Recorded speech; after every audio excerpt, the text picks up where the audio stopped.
Well, yeah, thank you for the introduction, Owen. And hello, everyone. As Owen just mentioned, if you don't know me already, my name is David Bentham, and I'm the Director of Sales Development at Cognism. I joined Cognism in October 2018 after 4 years of managing B2C door-to-door sales teams. We had 5 SDRs then and a lot of hustle and grit, but zero process and structure. Today, we have 75 SDRs globally, and we still have a lot of hustle and grit, but I'd like to think a little bit more process and structure. I've been fortunate enough to be involved in Cognism growing from 1 million ARR to over 30 million ARR in revenue since late 2018. And over 50% of that can be directly attributed to cold, hard sales development, which is obviously my passion. Cognism has also been recognized as being one of LinkedIn's top 10 startups for the past 3 years. Now, when I joined in 2018, I had a lot of transferable skills from door-to-door sales, but absolutely zero B2B sales experience and had never made a cold call in my life. I knew I was going to make mistakes, but was very lucky to have managers who were patient enough to let me learn from them. So today, what I wanted to do was talk through my 5 biggest mistakes that I made so that hopefully you don't need to. So, mistake number 1 is believing more dials always equals more meetings. Now, the theory on more touch points equals more meetings is solid, certainly if you're talking about lazy SDRs who aren't working very hard, but it completely ignores the diseconomies of scale that hardworking SDRs could experience by focusing totally on activity. Now, I'm hoping today people are beginning to understand that the skills that are required to be an SDR include competencies as well as frequencies. So good pre-research into prospects to create fantastically curated personalized outreach, for example, can break through the noise of the 100 automated marketing emails and LinkedIn messages that your prospective buyers are receiving every day. In 2018, my best SDR on every output measurement, so that's opportunities created, pipeline generated, meetings attended, consistently made the fewest calls. She was a master researcher and emailer and had a ridiculously high reply rate from the process she'd created for herself, which perfectly matched her skill set.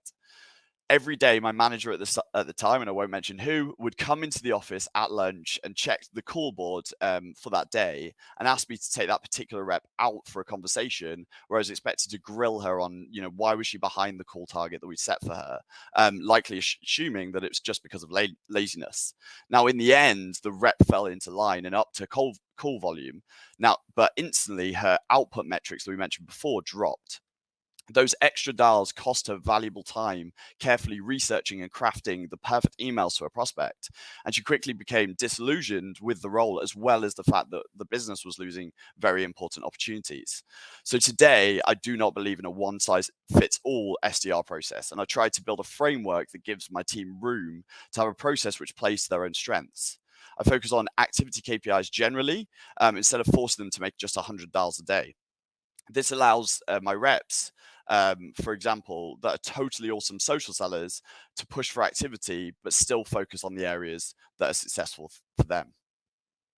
My next mistake, I have always and will always hire on potential and character.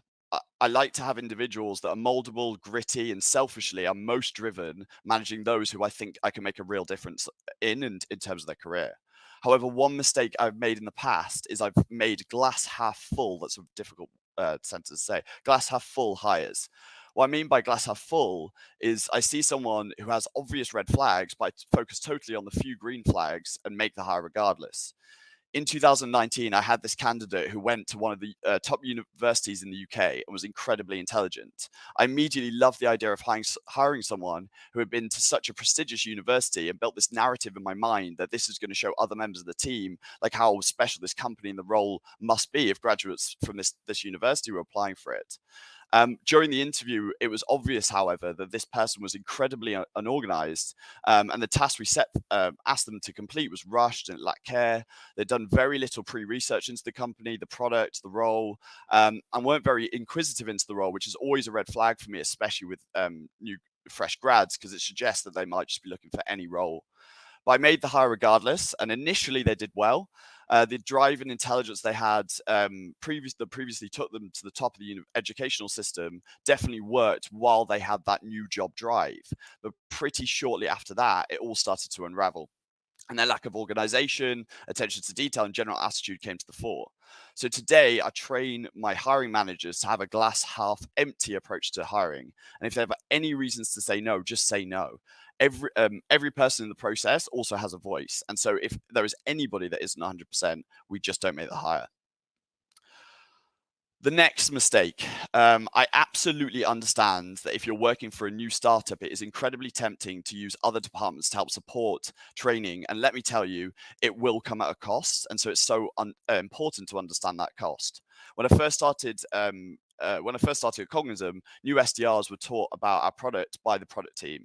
The session was incredibly technical, and it was often delivered with a lot of messages about what the product roadmap might look like, which was interesting, but just did not help salespeople sell. Because I still didn't feel 100% confident myself in training the product, but knew that I needed to move the training away from the product team, I thought I'd hit the jackpot when I convinced some AEs to run the training instead. This was better, but it essentially turned into AEs doing the demo that they do for the prospects. The problem here is that our prospects are generally very experienced in sales tech, sales process, and the product is therefore explained differently compared to how it should be explained to those entering at an entry-level sales role. My new starters walked out of that session clearer on the values that we're bringing, but completely lost on how it actually worked because of the assumptions that are made during the demo. Today, we've built a specific session that was designed by SDR managers and is run by SDR managers. And it teaches new starters about our ICP, what their day-to-day is, the goals that they have, and the pains and challenges they face. We then work through the product and relate everything back to that session that we've just done, every pain, every challenge, every goal that it's helping fix. All with just enough depth that we can answer the most common questions on the phone, but not with too much depth that they're confused. At the end of the day, if a prospect that we cold call wants depth of information, we can use that as leverage to get them in for a meeting. My next is overcomplicated quota systems. So sales, SQ01s, SQ02s, pipeline dollars plus meeting booked with clawback. I've seen and heard every quota system under the sun. There are positives and negatives to every system, and again, there is no one size fits all here. Quota systems need to align to the goals of the business with the SDRs, but overcomplicated systems do more harm than good. In 2020, we had a very complicated SQO system, which stands for Sales Qualified Opportunities. It started out fine, and it was based on BANT minus the B because we didn't believe that SDR should be talking about money. But over time, we created so many nuanced rules to try and poke the team in the right direction. By the end, we had created a monster. We had a 3-page manual which covered it all, and it took me 30 minutes to take each new starter through. AEs, the people that marked to say whether it was an SQO or not, didn't understand it. And even worse, there was so much room for subjectivity that we had to create a challenging system that sat in Salesforce and involved creating a Salesforce object. And then management spent more time reviewing the challenges to the SQO decisions than training our sellers on how to sell. So today, we have a really simple meeting attendance system. You get given this book of accounts, which is given to you by someone with a revenue quota. And therefore, we're hoping that they're selecting the accounts based on quality of the account and the potential for it to turn into revenue. And then for the SDR team, they simply have to get someone with DM power in sales and marketing to turn up. And it keeps our SDRs 100% focused on doing what we need them to do, which is sell. We have to keep reminding ourselves that SDRs are generally at the start of their careers and should not need a master's in mathematics to understand how they're getting paid. My final one, and this is a particularly tough one to admit if you know me because of my ego, but it is an all too common issue that prevents sales leaders scaling. So I'd got to the stage where I simply could not manage the whole team directly, and I need to bring managers in to help. In practice, I knew that it was so important to empower the team to make decisions and trust them to make mistakes like I did. However, the reality was very different. I had managers, but I led every single training session, every stand-up. I asked them to join interviews, but in reality, that was just a shadowing exercise because I was so scared that they might scare off a great candidate. The amount of detail I was asking for in one-to-ones about each member of the team, which I already knew anyway because of the amount of reporting I was doing was ridiculous. The team basically stunted at that point, and I was basically still managing everyone, but I physically did not have enough time.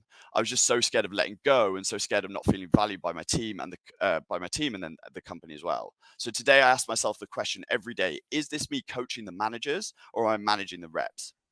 If the answer is the latter, then I need to work out how to make it the former. So just to tie it all together, when drawing up this talk, I actually had like so many different mistakes that I could draw from. And if anybody wants to reach out, and I could go through them all, but it might take hours and hours and hours. And I think, but I think part of the success that we had in scaling in the way that we did was being allowed to make those mistakes, learn from them, and then quickly take actions from them. I see far too frequently leaders reach out to me for advice on sales development, and the conversations are so focused on, okay, how many dials do your team make a day, or how many steps in your cadence? I can't emphasize enough how there is no one size fits all for sales development. I keep going on about it, and there are so many factors that are unique to every business that should dictate it. So what they should be asking from my perspective is, what is the process that you ran to understand how many calls your team needs to do a day, and how do you work out the number of steps required for your cadence? My response is mostly by trying, failing, trying, succeeding, and then doubling down when we have that success. So for SDR leaders out there, please do not fear trying and failing. And for those that are managing those SDR leaders, please give them the room to fail and learn. Thank you very much.